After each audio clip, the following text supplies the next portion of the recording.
ప్రార్థన అనేటువంటి రూపంలో యేసుక్రీస్తు ప్రభుల వారు ఈ భూమి మీదకి వచ్చాక ఆయన తన శిష్యులకు ప్రార్థన చేయడం నేర్పించాడు. ఆయన అలవాటు చొప్పున ఆయన వెళ్ళి ప్రార్థన చేయడం మొదలుపెట్టాడు. కొండకు వెళ్ళి ప్రార్థన చేశాడు, అరణ్యంలో వెళ్ళి ప్రార్థన చేశాడు, నీటి మీద నడుస్తూ ప్రార్థన చేశాడు, మందిరానికి వెళ్ళి ప్రార్థన చేశాడు. మరి ఆయన నిత్యము ప్రార్థన చేస్తూ ఉన్నాడు. మరి బాప్తిజం ఇచ్చేటువంటి యోహాను వారి శిష్యులు కూడా ఆయనకు ప్రార్థన నేర్పారు వారి శిష్యులకు. అప్పుడు యేసు ప్రభు శిష్యులు వచ్చి అన్నారు, అయ్యా మీరు మాకు ప్రార్థన నేర్పండి.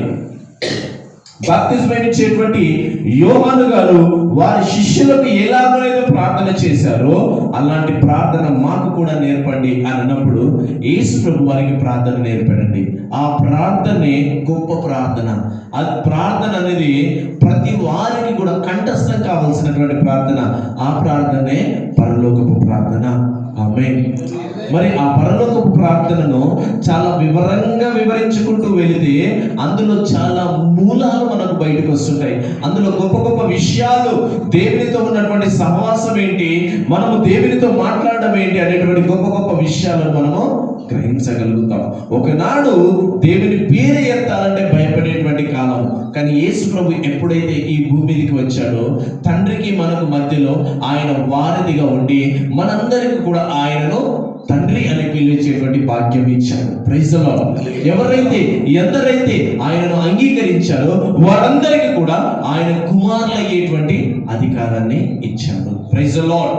కాబట్టి ప్రియమైన దేవుని బిడ్డలారా, మన పరిస్థితులన్నీ మార్చబడాలి అంటే ప్రార్థన చేయాలి. మన స్థితిగతులు మార్చబడాలంటే మనము ప్రార్థన చేయాలి. దినదినము మనం ప్రార్థన యందు పట్టుదల కలిగి ఉండాలి. దినదినము ప్రార్థన ద్వారా మనము దేవుని ఎల్లవేళలా ఘనపరుస్తూ ఉండాలి. హల్లెలూయా.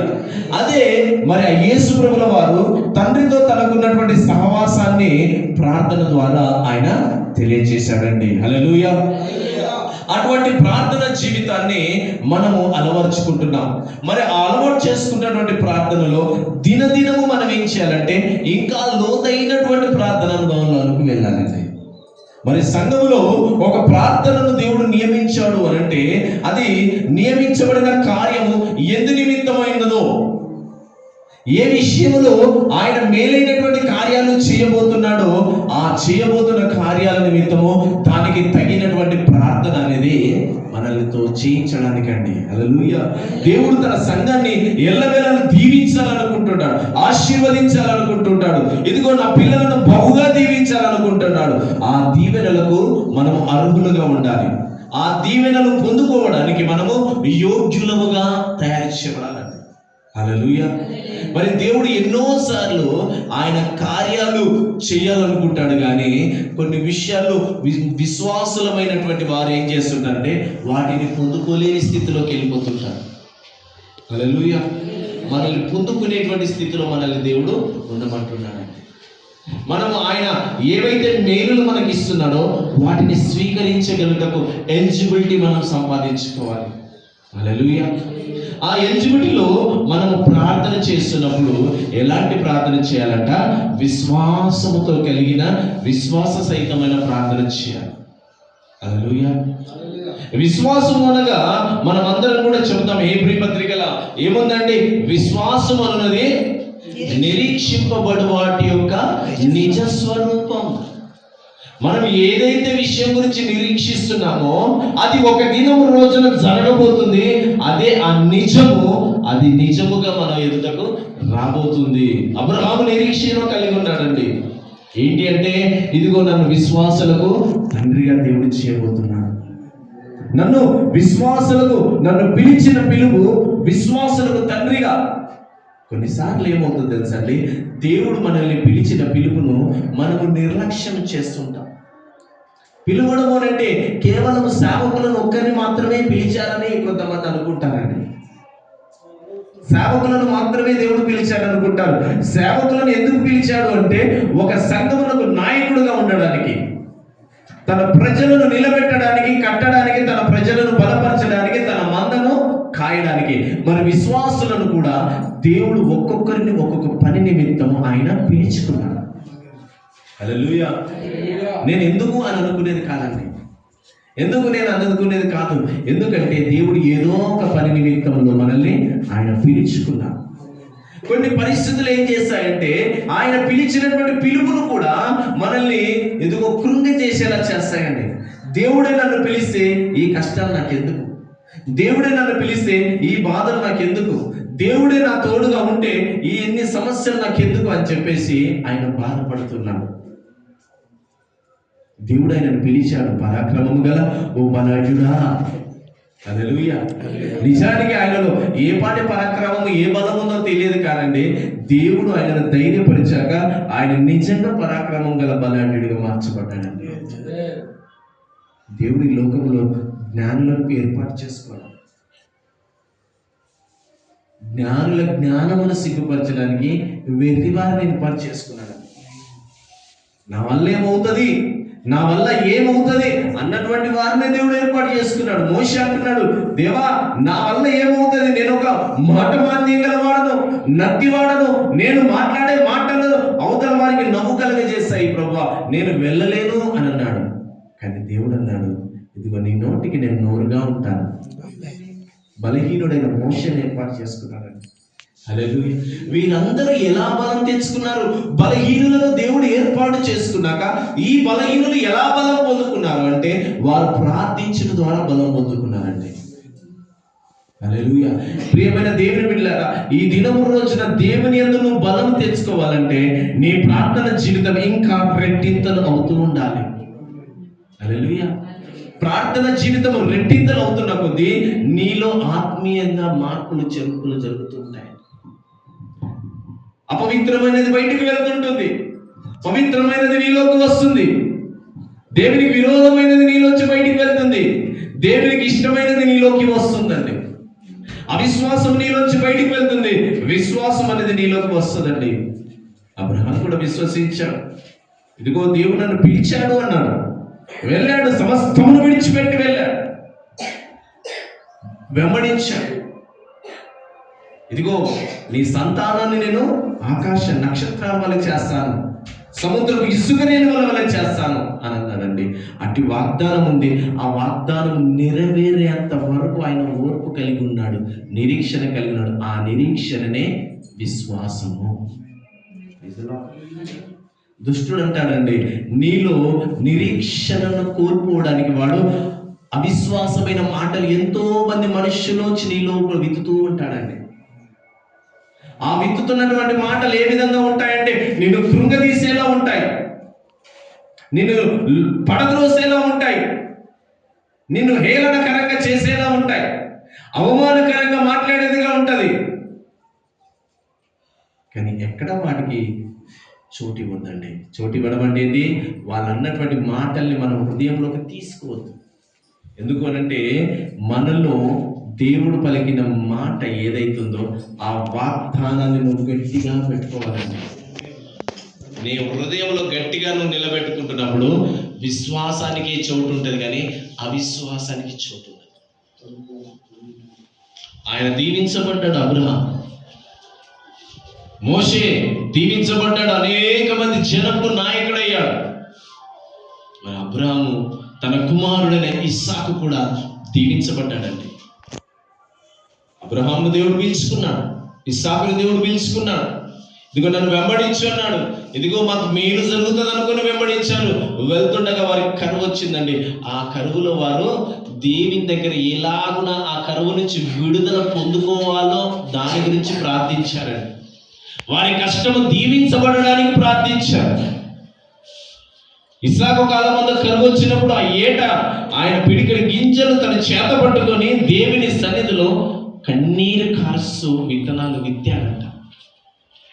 ఆ కన్నీటి ప్రార్థన ద్వారా దేవుడు తన చేతి పనిని ఆశీర్వదించాడండి.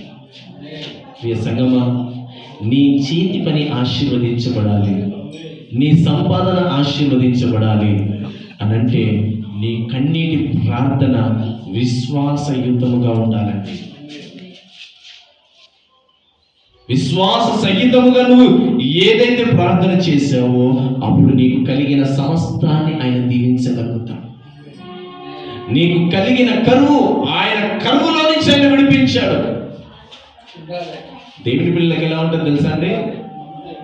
అప్పటికి సమృద్ధి ఉండకపోవచ్చు, కానీ ఆ సమయానికి దేవుడు పంపించేస్తాడు. అందుకే అంటాడు ఆయన, ఒక ఉదాహరణ ఇచ్చాడు, మీరు ఆకాశ పక్షులను చూడండి, అవి విత్తవు, కోయవు, పొట్టల్లో సమకూర్చుకుని, కానీ శ్రేష్టమైన తిండి తింటాయండి అవి. అప్పుడు మనం తింటాయి, తర్వాత ఆడుతూ ఉంటాయి. వాటికంటే మీరు శ్రేష్ఠులు అన్నారు. కష్టపడని వాటికే దేవుడు అంతటి సమృద్ధి ఇచ్చినప్పుడు, కష్టపడుతున్న నీకు దేవుడు ఎంతటి సమృద్ధి ఇవ్వాలి అంటే ఈ దినము నీ ప్రార్థన జీవితంలో ఇంకా మార్పులు రావాలి. అందుకే ఆ 2 విషయాలు నేను మీతో చెప్పి ఈ దినము వాక్య భాగాన్ని ముగిస్తాను. మార్క్స్ వార్త 11వ అధ్యాయము 24వ వాక్యము.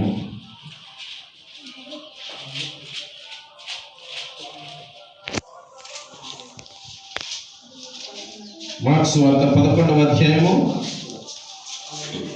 24వ వాక్యము. అందుచేత ప్రార్థన చేయనప్పుడు మీరు అడుగుచున్న వాటి ఎల్లను పొంది ఉన్నామని నమ్మండి. ఆమేన్, హల్లెలూయా. ప్రియమైన దేవుని సంగమా, మనము ప్రార్థన చేసేటప్పుడు ఏదైతే ప్రార్థిస్తున్నామో అవన్నీ దేవుడు ద్వారాలు తెరుస్తాడు అని మనము నమ్మాలి. ఇదిగో నా సమస్యను తీర్చడానికి నేను ఏర్పాటు చేసుకున్న ఈ సమస్య, నాకు కలిగిన ఈ సమస్య ఆ దేవుడు ఎలా తీరుస్తాడు అని అనుకోవద్దండి. అది అవిశ్వాసం అయిపోతుంది, అపనమ్మకం అయిపోతుంది. అపనమ్మకంలోకి వెళ్ళొద్దండి. మనం ఏ విషయంలోనైనా కూడా ప్రార్థన చేయొచ్చు, ప్రతి విషయంలో ప్రార్థన చేయొచ్చు, అన్ని విషయాల్లో ప్రార్థన చేయొచ్చు. ఈ విషయంలో ప్రార్థన చేయడానికి లేదు అనేది లేదండి. హల్లెలూయా. మేలైన దాని కొరకు నువ్వు దేవుని ఎదురించి కోరుతున్నావా? నువ్వు చేసే ప్రార్థన విశ్వాసంతో చేయి. ఏదైతే నువ్వు ప్రార్థన చేశావో నువ్వు నమ్ము అండి. నువ్వు నమ్మాలి. నమ్మితే దేవుని మహిమను చూస్తామన్నాడు. ఎక్కడ? లూకాసు వార్తలో చనిపోయిన లాజరు దగ్గర వాళ్ళందరూ చనిపోయిన శవాన్ని ఆయన లేపడానికి వెళ్తున్నప్పుడు అంటున్నారు, ప్రభువా వద్దొద్దు, చనిపోయి 4 రోజులు అవుతుంది, ఆ శవము వాసన వస్తుంది, వద్దు ప్రభువా, వద్దొద్దు వద్దొద్దు అని అంటున్నాడు. ఇదిగో ఆయన లేస్తాడు అని అన్నప్పుడు, అవును ప్రభువా, పునరుత్థానం దినం రోజున లేస్తాడు అని మేము నమ్ముచున్నాము. కానీ ఇక్కడ యేసయ్య విశ్వాసం ఏంటి తెలుసా అండి? చనిపోయిన ఆ లాజరుని లేపడం. యేసయ్యలో అంతటి గొప్ప విశ్వాసం ఉంది కాబట్టి ఆయన దేవుని మీద ఆధారపడ్డాడు. చనిపోయిన లాజర్ని ఏం చేశాడు? ఆయన లేపాడు. లాజర్ బయటికి రా అన్నాడు. Praise the lord. అప్పుడు అన్నాడు ఆయన, మీరు నమ్మితే దేవుని మహిమను చూస్తారు. ప్రియమైన దేవుని బిడ్డలారా, విశ్వాస జీవితంలో చూడాల్సినవి చాలా ఉన్నాయండి. నాకు అన్నీ తెలిసిపోయింది కాదు. నేను చెప్తుంటాను, బంగాళపల్లి సంఘాన్ని కూడా చెప్తుంటాను, ప్రతిరోజు నేర్చుకుంటూనే ఉండాలి. ఎప్పుడైతే మీకు కూడా చెప్పాను, ఎప్పుడైతే మనం నేర్చుకోవడం ఆగిపోయిందో మన జీవితంలో డెవలప్మెంట్ ఆగిపోయినట్టే. నేర్చుకోవాలి. ఏంటండి? నేర్చుకోవాలి. చెప్పరేంటండి? నేర్చుకోవాలి. ప్రతిదీ నేర్చుకొని ఆ రకముగా ప్రాక్టీస్ చేయాలి. క్రిస్టియానిటీ అనేది ఒక ప్రాక్టీస్. ఏంటి ప్రాక్టీస్? బైబిల్ వాక్యాన్ని ప్రాక్టీస్ చేయాలి. అవునంట, ఇదిగో దేవుని మహిమను నేను చూస్తానంట. హల్లెలూయా. యోబు తన జీవితంలో వచ్చిన సమస్యలన్నిటిని బట్టి ఆయన ఏ ఒక్క క్షణమైనా దేవుని దూషిస్తాడేమో, కనీసం గునుగుతాడేమో, సనుగుతాడేమో. ఈ గునుగుడు, ఈ సనుగుడు ఇంటికి ప్రమాదం. ఏ ఇల్లు అయితే గునుగుతూ ఉంటుందో ఆ ఇల్లు దీవించబడదు. ఏ ఇల్లు అయితే సనుగుతూ ఉంటారో ఆ ఇల్లు దీవించబడదు. సంపాదిస్తున్న యజమానుడు, ఇదిగో నేను కుటుంబం అంతటిని పోషిస్తున్నానని గునుగొద్దు, సనుగొద్దు. ఇదిగో నా కష్టం ఇది, నేను ఇంత కష్టపడుతున్నా చూడు అని చెప్పేసి కుటుంబం మీద గునుగొద్దు, సనుగొద్దు. గునిగే వారిని, సనిగే వారిని దేవుడు దీవించలేడు. దేవుని సన్నిధానంలో మనం ఎల్లవేళ తెలుసా, ఈ దినము దేవుని కృప వలన నేను శ్రమించబడ్డాను, నా శ్రమకు దీవెన దయచేయి ప్రభువా అనాలి, కానీ గుంగకూడదండి, సనుగులాట చేయకూడదు.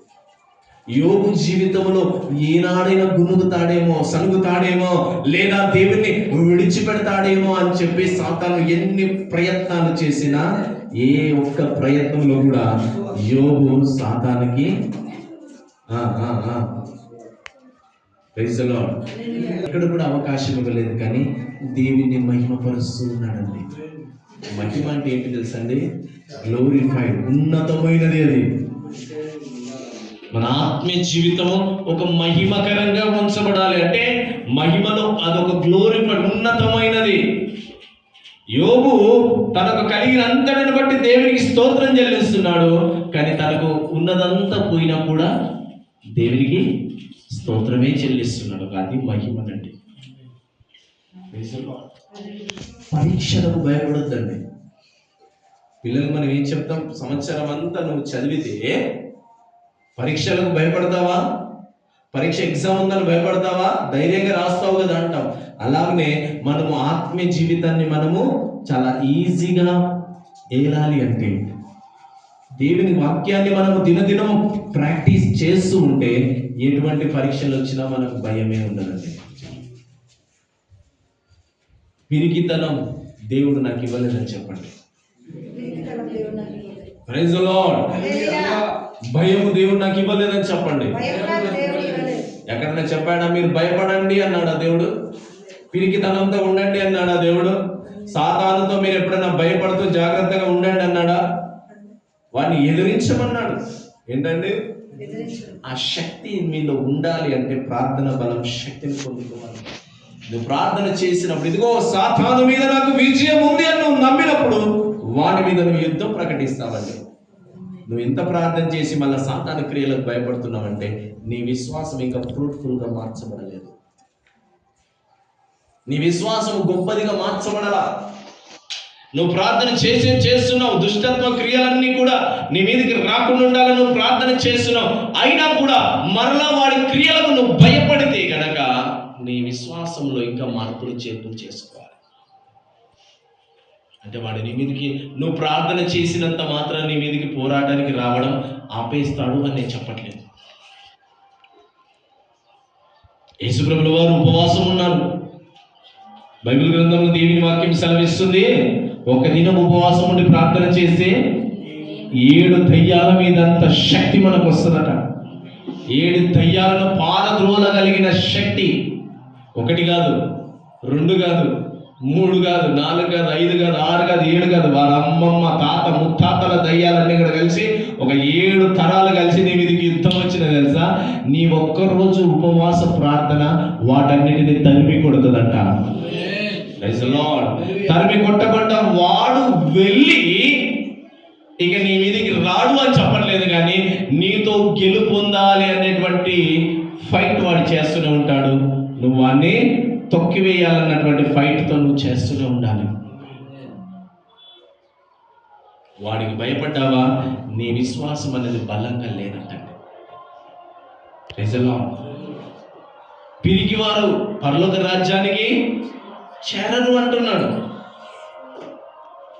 పిరికితనము దేవుడు మనకు ఇవ్వలేదు. ఎందుకు తెలుసా? ఆ పిరికితనాన్ని ఎలా పోగొట్టుకుంటాము అంటే ప్రార్థన ద్వారా, స్తుతి ద్వారా. హల్లెలూయా. నేను మీకు ఒక ఉపమానం చెప్తాను. జరిగిన విషయం. భయములో దేవుణ్ణి తలుసుకుంటే బలం వస్తుందా, బలహీనమవుతాం?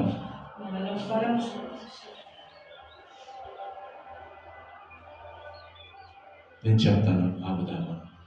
ఇది స్టార్ట్ చేసి, ఈ లోక ప్రజలు ఎక్కువ నాకు తెలియదు. వారి ఊహలేంటి, వారి తలంపులేంటి, వారి ఎత్తులేంది, వారి పైవెత్తులేంది, వారి జిత్తులేంది. తను ప్రభువా నాకు ఏం తెలియదు, ఎవరుంటే మీ వాక్యం ద్వారా చెప్పండి, ఆ జ్ఞానం నాకు దయచేయండి. తరువాత మళ్ళొక రోజున దేవుడు చెప్పినట్టే ఉంటాయి, కానీ సైతాన్ చెప్తాడు.